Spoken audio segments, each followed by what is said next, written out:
I do want to share the uniqueness of how this choir can offer a very special experience for us in worship.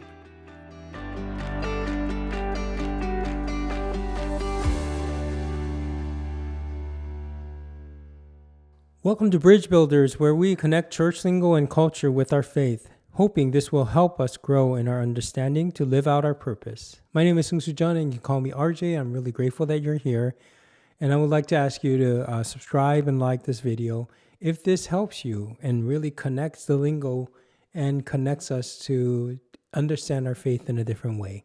Today we're going to talk about handbells. So in episode 49, Chuck talks about handbells, and there's a couple things that I also have to say I learned, because I always thought that handbell were here and actually around the world. Coming from a Korean Methodist church, I do have to say we didn't have a handbell choir. I grew up in a United Methodist Church in Cerrito, so that's when I was really learning a little bit about handbell playing, and I just always thought that it was a marvelous act of teamwork when people were chiming and using the melody and the bells to praise God. As Chuck had said, handbell was not invented for people to form a choir, but instead it was a way to practice how to properly ring the bell for church. So, because they didn't want to ring it all the time, what they would use these small bells to practice how to make the sound ring out and share the good news and remind people about coming to God. But as we know, in the 18th centuries, that's where the handbell choir became something, and they started to share music in church. And as Chuck had said, there was one person who brought over the handbell to America. Now, handbell choirs is something that we had seen in our Christmas or Easter service, and most of the mainline traditional churches will have a handbell choir. Now, I do have to say, my experience with the handbell has really mainly but really developed in the time that I was serving a church in Roanoke. The church that I served, we had a music director, and she was an avid handbell player. She had everything. Her car and her license plate were handbells, and she would have stickers that said ring, pray, and live. Actually, it was pray, live, and ring, but she cut it and she put the ring in front because that's how important ringing was for her. And also, whenever she has this solo handbell, it's just magnificent of her organization, of how she can do multitasking.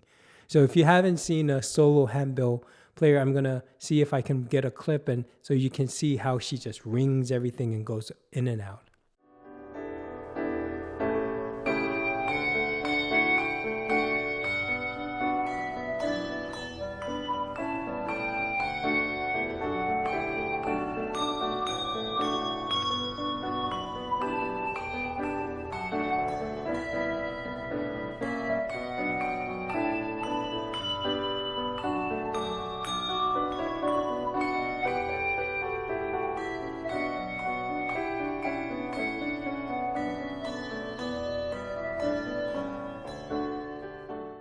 Isn't it marvelous that one person can do it by themselves?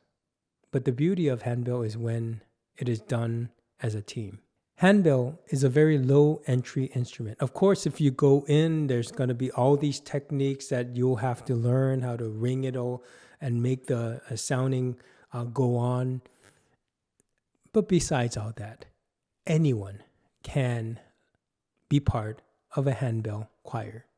Sometimes learning and your ability to read music is helpful, but a lot of times all you need to do is just make sure that you look into the director, and whenever the director says you, and that's when you ring. Because of being so easy to learn, it is also a great opportunity for musical education.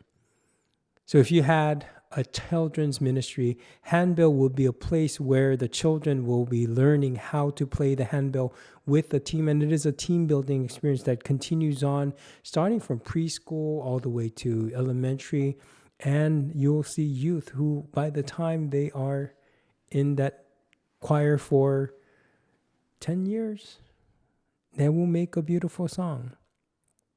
And the way that the handbell makes a unique worship experience with the ringing of the bells and the uniqueness of sometimes being anxious of whether or not it's going to be right or wrong, we are able to experience a dynamic spiritual atmosphere. Now, I do know that a lot of churches are slowly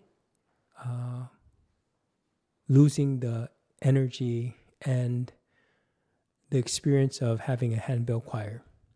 Because I, as a clergy, see in many of our clergy sites that there will be handbells to offer to other churches who will take them. Now, I am not advocating for handbells, but I do want to share the uniqueness of how this choir can offer a very special experience for us in worship. So that to ask you, just dream and pray. If your church doesn't have a handbell choir, pray that it may be something that you can dream about.